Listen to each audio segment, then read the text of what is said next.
Welcome to Eco Empower Classes. আজকে আমাদের topic হলো ডিটারমিনিং ফ্যাক্টরস অফ ডিম্যান্ড। মানে ডিম্যান্ড কোন কোন বিষয় বা কোন কোন ফ্যাক্টরের উপর ডিপেন্ডেন্ট। দেখো, কখনো কোনো জিনিস আমরা যখন পারচেস করছি তখন ফার্স্টেই আমরা তার প্রাইসটাকে কিন্তু ফলো করি। তাহলে প্রাইস হলো মেন ডিটারমিনিং ফ্যাক্টর। এবারে কমোডিটির প্রাইস যদি ইনক্রিজ হতে থাকে তাহলে অটোমেটিক্যালি ডিমান্ড ফল করে। এখন প্রাইস যদি আবার ডিক্রিজ করে তাহলে ডিমান্ড অটোমেটিক্যালি বেড়ে যাবে।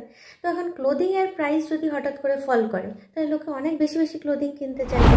আবার যদি ক্লোদিংয়ের প্রাইস হঠাৎ করে বেড়ে যায় তাহলে কিছুটা হলেও কন্ট্রোল করবে, তো তার ডিমান্ড কিন্তু কমে যাবে। এইবারে ক্লোদিং কিনতে হলে আমাদের তো মানি ইনকাম দরকার। তাহলে সেকেন্ড যে ডিটারমিনিং ফ্যাক্টর পেলাম সেটা হলো ইনকাম অফ কনজিউমার।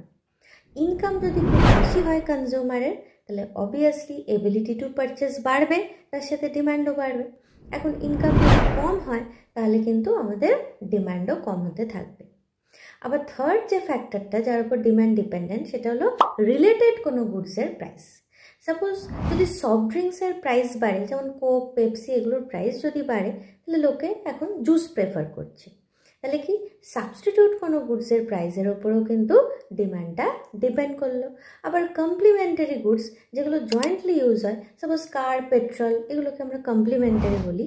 তো এই কমপ্লিমেন্টারি গুডস, সাপোজ পেট্রোলের প্রাইস বেড়েছে তাহলে কিছুটা হলেও লোকে কারের কনজাম্পশন কমিয়ে দেবে, তাহলে কারের ডিমান্ড কমছে। এখন এই সাবস্টিটিউট কমপ্লিমেন্টারি দুটো হলো রিলেটেড গুডস, তাহলে এই রিলেটেড গুডসের প্রাইসের ওপরেও আমার ডিমান্ডটা ডিপেন্ডেন্ট।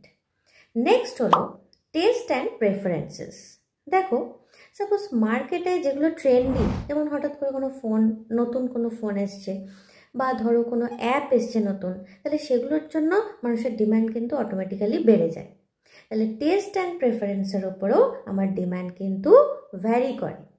এবারে নেক্সট হলো নাম্বার অফ কনজিউমার বা নাম্বার অফ পপুলেশন। কোনো একটা সিটি ধরো আস্তে আস্তে এক্সপ্যান্ডেড হচ্ছে, তো তার সাথে হাউজিংয়ের ডিমান্ড বাড়ছে। মানে একটা সিটিতে অনেক লোক বাড়ছে, তার সাথে হাউজিংয়ের ডিমান্ড বাড়লো। তাহলে কি সিটিতে নাম্বার অফ পপুলেশন বা নাম্বার অফ কনজিউমার বাড়ার সাথে সাথে ডিমান্ডও কিন্তু চেঞ্জ হতে থাকলো। নেক্সট যে ফ্যাক্টরটা সেটা হলো future expectation about the price. Suppose আমি দেখলাম পেট্রোলের প্রাইস বেড়ে গেছে, তো চলো আজকে আমরা গাড়িতে পেট্রোল ভরে রাখি। তো কারণ কালকে যদি পেট্রোলের প্রাইসটা আরও বেড়ে যায়, তার মানে কি একটা ফিউচারে এক্সপেক্ট করলাম যে প্রাইসটা আরও বাড়তে পারে, তার জন্য আমরা প্রেজেন্টেই সেই জিনিসটা কিনে রাখলাম, কারণ প্রেজেন্টে তার ডিমান্ডটা বেড়ে গেল। তো আজকের জন্য এ পর্যন্তই। আবার নেক্সট দিন অন্য কোনো ভিডিও নিয়ে মিট হচ্ছে। Stay tune, by.